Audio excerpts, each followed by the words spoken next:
हम नहीं जानते कि हाँ हम जो पढ़ रहे हैं, हम जो सीख रहे हैं, हम जो स्किल्स सीख रहे हैं, उसका यूटिलाइजेशन कैसे हो। हमने जो पहला स्टार्टअप किया था वो इलेक्ट्रिक कार्स के रिगार्डिंग था, जिसमें जो है एग्जिस्टिंग पेट्रोल डीजल कार्स हैं उसको इलेक्ट्रिक में कन्वर्ट करना। एक बहुत इम्पॉर्टेंट रियलाइजेशन जो हमें आया वो ये था कि हमारे पास स्किल्ड वर्कफोर्स की बहुत कमी है।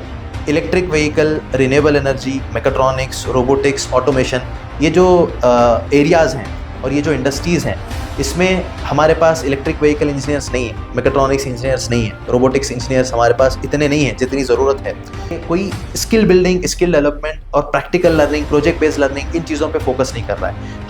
हर कोई क्या चाहता है कि हाँ एकेडमिक्स परफॉर्मेंस अच्छा रहे, मार्क्स मिल जाए, डिग्री मिल जाए और जॉब मिल जाए। आज हर कोई अनएम्प्लॉयमेंट के बारे में कहता है कि अनएम्प्लॉयमेंट बड़ा दिक्कत का मामला है, अनएम्प्लॉयमेंट बड़ा मसला है, प्रॉब्लम है। लेकिन अनएम्प्लॉयमेंट से बड़ा जो मसला है वो है unemployability. Fostering skills, innovation, employability और एंटरप्रेन्योरशिप, ये चार ऐसे सुतून हैं, स्किल्स, इनोवेशन, एम्प्लॉयबिलिटी और एंटरप्रेन्योरशिप। अगर हम स्किल्स पे काम करेंगे तो एम्प्लॉयबिलिटी पे काम होगा, इनोवेशन पे काम करेंगे तो एंटरप्रेन्योरशिप और स्टार्टअप इकोसिस्टम में काम होगा। तो इस चीज़ पे जो है हमने काम करना स्टार्ट किया।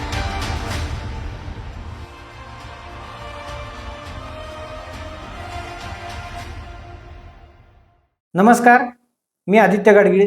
तुम्ही बघत आहात द डायलॉग. मित्रांनो, अभियंत्यांनी आपल्या आधुनिक जगाची रचना पूर्ण बदलून टाकलेली आहे. इंजिनियर्स ही एक मोठी देणगी आहे असं मी मानतो आणि तुम्ही पण त्याच्याशी सगळेजण सहमत असाल. सोलापूरचा एक अतिशय प्रतिभावान अभियंता, एक असा मुलगा ज्याने एक वेगळ्या क्षेत्रामध्ये मोठं स्वप्न बघितलं, एक वेगळी ब्रँच इंजिनिअरिंगची निवडली आणि त्याच्यानंतर मेक इन इंडिया हे जे भारत सरकारचं जे धोरण आहे त्याला अनुसरून स्किल डेव्हलपमेंट आणि स्टार्टअप सुरू केले आणि अतिशय इनोव्हेटिव्ह अशा प्रकारचे काही संशोधनं त्यांनी केली आणि त्याचा खूप उपयोग जनसामान्यांना होताना दिसतोय. आज मी त्या व्यक्तीला तुम्हाला भेटवणार आहे. माझ्या सोबत आहेत सोलापूरचे डॉक्टर अशहर अहमद शेख. अशहरजी, तुमचं खूप खूप स्वागत आहे द डायलॉग मध्ये. थँक्यू. तुम्ही सोलापुर से आहात पण you are comfortable in Hindi, तो हाँ। ज्यादा से ज्यादा हम बात आज हिंदी में करने वाले हैं. जी। तो आपकी जो स्टार्टअप है और पूरी जो जर्नी है वो हम उसके बारे में जानेंगे. फिलहाल मुझे बताया गया कि आप मेकाट्रॉनिक्स इंजीनियर बन चुके हैं, तो उसके बारे में थोड़ा सा डिटेल में बताइए. ओवरऑल आपकी एजुकेशनल जर्नी कैसी रही, उससे हम शुरू करते हैं. जी, तो मेरा नाम अशहर अहमद शेख, तो मेरा नेटिव सोलापुरी है। तो मेरा जो स्कूलिंग हुआ है SSA Urdu high school, social Urdu school जो है, 10th तक मैंने वहाँ से पढ़ाई की और 11th-12th मेरा हुआ है संगमेश्वर कॉलेज, जो अपना अभी ऑटोनोमस कॉलेज बन चुका जी. है। तो स्कूल टाइम में मैं एक्स्ट्रा करिकुलर में पार्टिसिपेट किया करता था, जैसे स्कॉलरशिप का एग्ज़ाम हो गया, एमटीएस का एग्ज़ाम हो गया, ठीक है, ड्राइंग एग्जामिनेशन हो गया। इसके साथ साथ मैंने दो थोड़ी यूनिक कोर्सेज किए थे। एक है वैदिक मैथमेटिक्स का और दूसरा है अबैकस का। अबैकस में 8 लेवल्स होते हैं। तो मैं मेरे स्कूल से और मेरी उम्र में जो है मेरी क्लास में मैं अकेला ही था जिसने जो है पूरे 8 लेवल्स कंसिस्टेंसी के साथ कंप्लीट किए थे। तो अबैकस में जब पूरे 8 लेवल्स कंप्लीट किए और एक नेशनल लेवल कंपटीशन होता है अलोहा अबैकस का चेन्नई में, तो उसकी वजह से जो है मुझे वहाँ पर ट्रैवल करने का मौका मिला। चेन्नई में गया था जब मैं स्कूल टाइम में था। तो जब मैं वहाँ पर गया तो वहाँ एक अलग प्रोस्पेक्टिव देखने का मौका मिला। स्टूडेंट्स अलग-अलग मीडियम से थे, स्टूडेंट्स अलग-अलग प्लेसेस से थे और सब लोग एक साथ एग्ज़ाम के लिए आए थे। उनका थॉट प्रोसेस और वहाँ पर लोग टेक्नोलॉजी, इनोवेशन, क्रिएटिविटी, इन सब चीज़ों की बात कर रहे थे। तो तब मुझे पता चला कि हमारे पास जो चारदीवारी में जो डिस्कशन होता है, चाहे वो हमारे क्लासरूम की चारदीवारी हो या फिर हमारे घर की चारदीवारी हो, जिसमें हम डिस्कस करते हैं, चाहे पेरेंट्स से डिस्कस कर रहे हो या टीचर से डिस्कस कर रहे हो। तो इसके अलावा भी और बहुत सारे करियर चॉइसेस हैं। इसके अलावा भी और बहुत सारे करियर ऑप्शंस हैं स्टूडेंट्स के पास। ये जानने का मौका मिला। तो जब मैं फिर वापस 10th के बाद मुझे मैकेट्रॉनिक्स इंजीनियरिंग के बारे में जब पता चला, एक एक्सपोजर की वजह से पता चला। एक्चुअली जो पता चला वो एक्सपोजर की वजह से पता चला और जब पता चला तो मैंने सोचा कि मुझे मैकेट्रॉनिक्स की इंजीनियरिंग ही करनी है। तो फिर मैंने 11th-12th में ऑप्शनल सब्जेक्ट इलेक्ट्रॉनिक्स रखा था और संगमेश्वर कॉलेज में हमारा जो टीचर्स थे वो भी बहुत डेडिकेटेड थे इलेक्ट्रॉनिक्स का। उन्होंने हमें फाउंडेशन, फंडामेंटल सब पढ़ाए थे और उसके बाद फिर मैंने ट्वेल्थ के बाद मैकेट्रॉनिक्स इंजीनियरिंग के लिए एडमिशन लिया। तो मैंने जिस कॉलेज से बीटेक किया हुआ है उसका नाम है एसआरएम यूनिवर्सिटी चेन्नई। तो एसआरएम यूनिवर्सिटी का एक एग्ज़ाम होता है, एंट्रेंस एग्ज़ाम होता है। हमारे बहुत सारे इंस्टीट्यूशंस के जो स्कूल के या फिर कॉलेज के जो स्टूडेंट्स हैं उनको ये नहीं पता है कि जेडबलई एडवांस और सीईटी के अलावा भी जो है बिटसैट एग्ज़ाम होता है, ठीक है। फिर वीआईटी का वीआईटी ट्रिपल एग्ज़ाम होता है, एसआरएम का एग्ज़ाम होता है। तो ऐसे जो इंस्टीट्यूशंस हैं, जो ऑटोनोमस इंस्टीट्यूशंस हैं, जो यूनिवर्सिटीज़ हैं, डीम्ड टू बी यूनिवर्सिटीज़ हैं, वो इस तरह के एग्ज़ाम्स कंडक्ट करते हैं। तो मैंने एसआरएम यूनिवर्सिटी का एग्ज़ाम दिया था, फिर क्वालिफाई होने के बाद मैंने वहाँ पर एडमिशन लिया और इस तरह से जो है मेरा मैकेट्रॉनिक्स इंजीनियरिंग का जर्नी शुरू हुआ। तो मैकेट्रॉनिक्स इंजीनियरिंग, अगर आप मुझसे पूछते हैं कि मैकेट्रॉनिक्स इंजीनियरिंग क्या है, क्योंकि मैं आपको हकीकत बताता हूँ। ये अगर नाम सुन के ऐसा लगता है कि मैकेनिकल और इलेक्ट्रॉनिक्स दोनों का कुछ कॉम्बो हाँ, ऐसा है। बिल्कुल, बिल्कुल। तो अभी जब मैं स्टूडेंट से, पेरेंट्स से, टीचर से इंटरैक्ट करता हूँ, ठीक है? जब भी इंटरैक्ट करता हूँ मैं ये सवाल ज़रूर पूछता हूँ कि how many of you are aware about mechatronics engineering?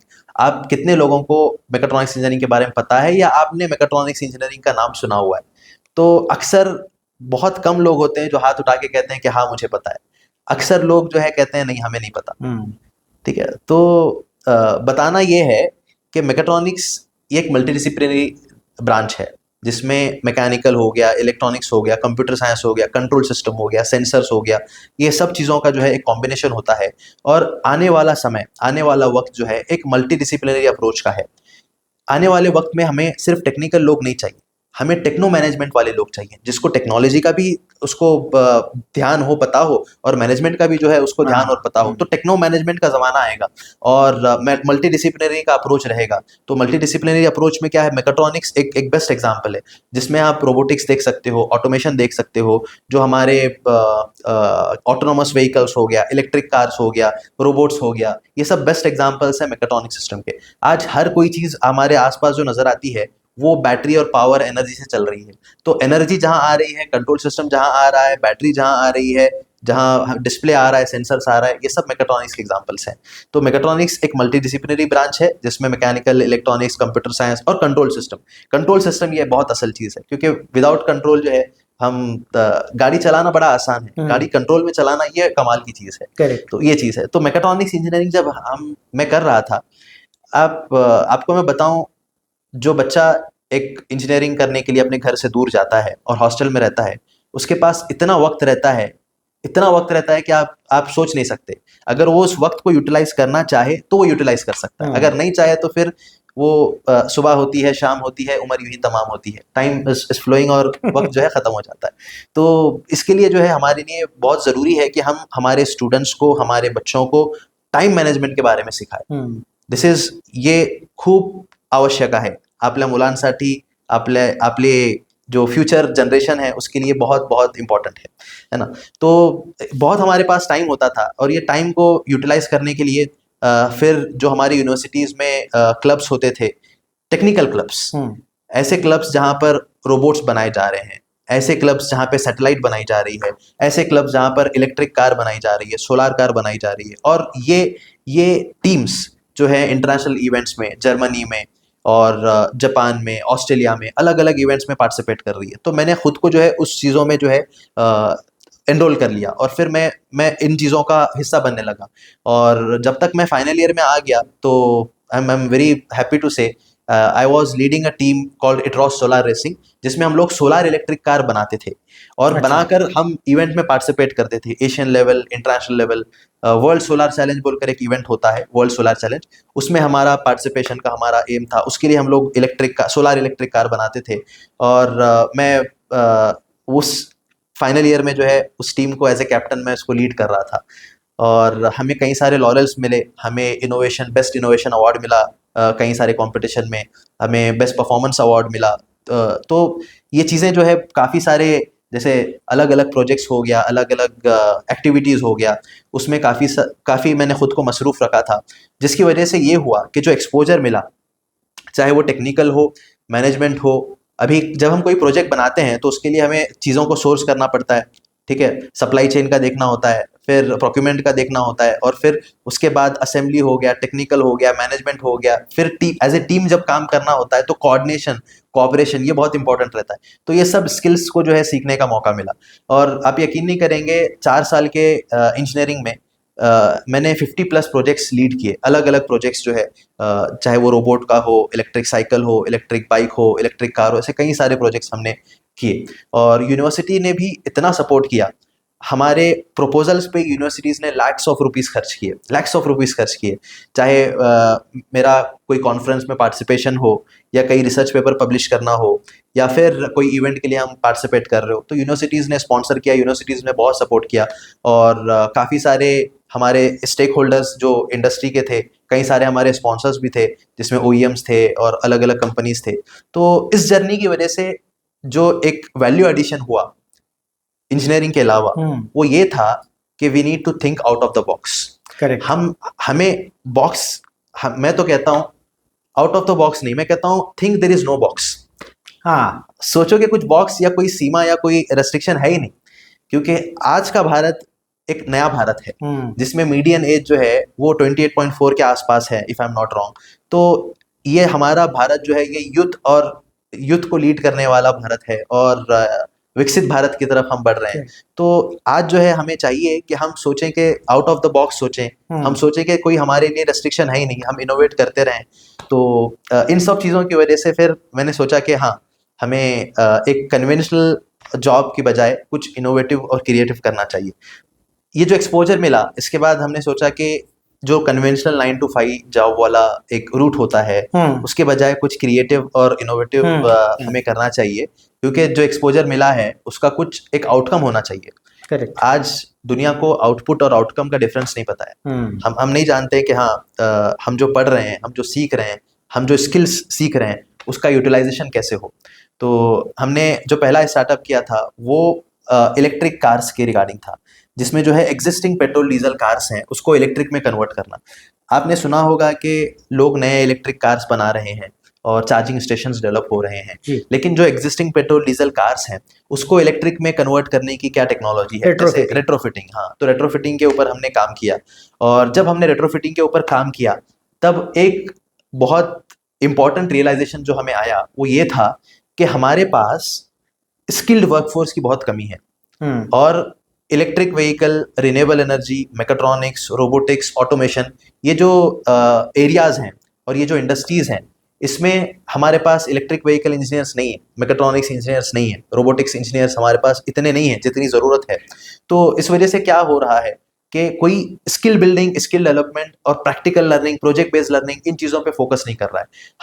हर कोई क्या चाहता है कि हाँ, एकेडमिक्स परफॉर्मेंस अच्छा रहे, मार्क्स मिल जाए, डिग्री मिल जाए और जॉब मिल जाए। लेकिन जॉब मिलने के लिए एम्प्लॉयबिलिटी होना बहुत ज़रूरी है। आज हर कोई अनएम्प्लॉयमेंट के बारे में कहता है कि अनएम्प्लॉयमेंट बड़ा दिक्कत का मामला है, अनएम्प्लॉयमेंट बड़ा मसला है, प्रॉब्लम है। लेकिन अनएम्प्लॉयमेंट से बड़ा जो मसला है वो है अनएम्प्लॉयबिलिटी। हमारे बच्चों के पास एम्प्लॉयबिलिटी स्किल्स ही नहीं है। वो डिग्री उनके पास, तो वो डिग्री की रसीद है, डिग्री है, लेकिन उनके पास स्किल्स नहीं है। अगर आप कोई जो इंजीनियरिंग करने वाले बच्चे से पूछोगे कि आप 4 साल की इंजीनियरिंग में आपने क्या पढ़ा है और आप उसको किस तरह इस्तेमाल करोगे, इंडस्ट्री में कहाँ अपने स्किल्स को यूज करोगे, किस डिपार्टमेंट में काम करोगे, किस प्रोफाइल पे काम करोगे, उसे कुछ क्लैरिटी नहीं है। तो इस चीज पे एम्प्लॉयर को जो चाहिए वो उनके पास नहीं है। बिल्कुल। तो इस चीज पे जो है हमने काम करना स्टार्ट किया स्किल शार्क के माध्यम से।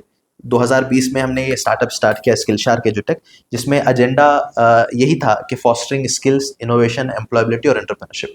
ये 4 ऐसे सुतून हैं, स्किल्स, इनोवेशन, एम्प्लॉयबिलिटी और एंटरप्रेन्योरशिप।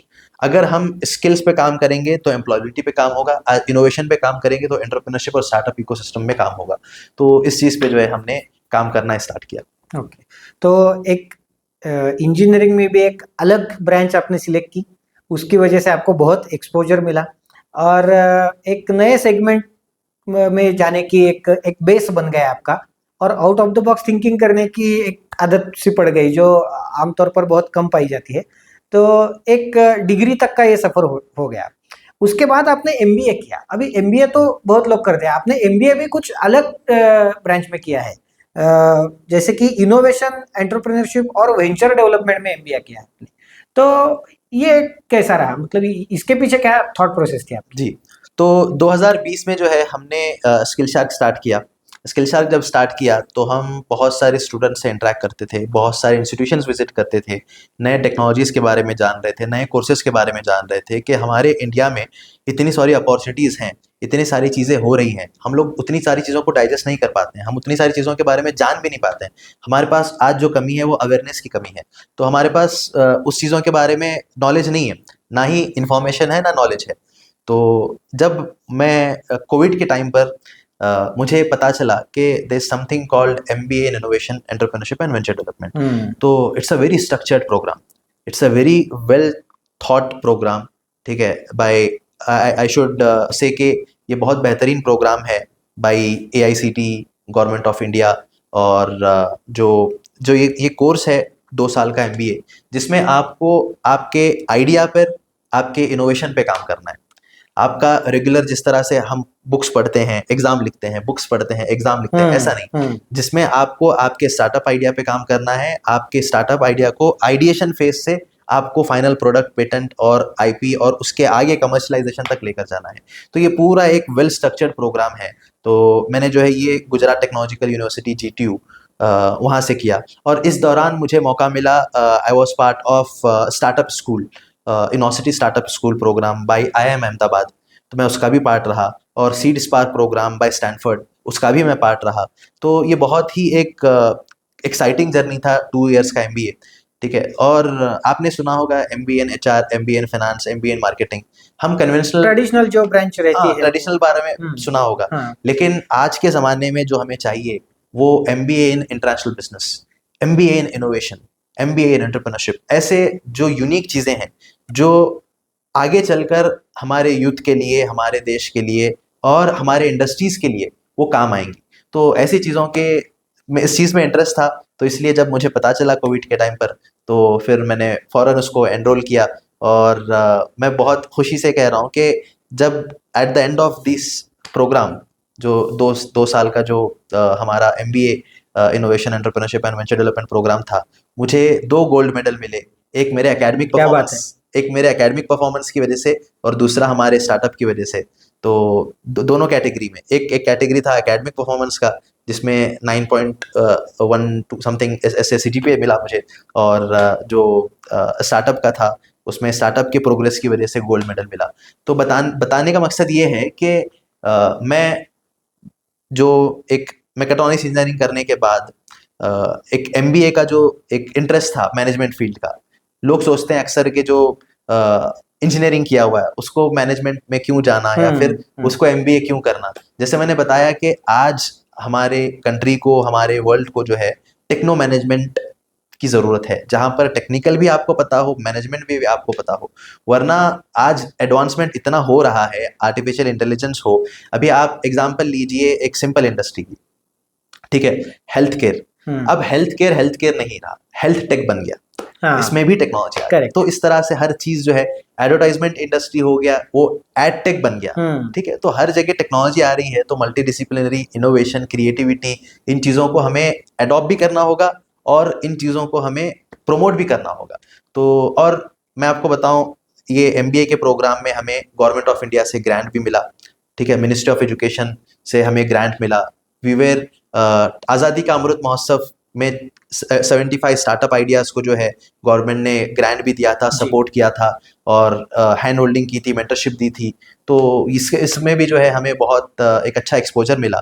तो I am really very thankful to GTU, Innocity startup school, IIM Ahmedabad, seed spark, Stanford, और जो भी हमारे मेंटर्स और जो भी हमारे फैकल्टीज़ थे जिन्होंने हमें सपोर्ट किया।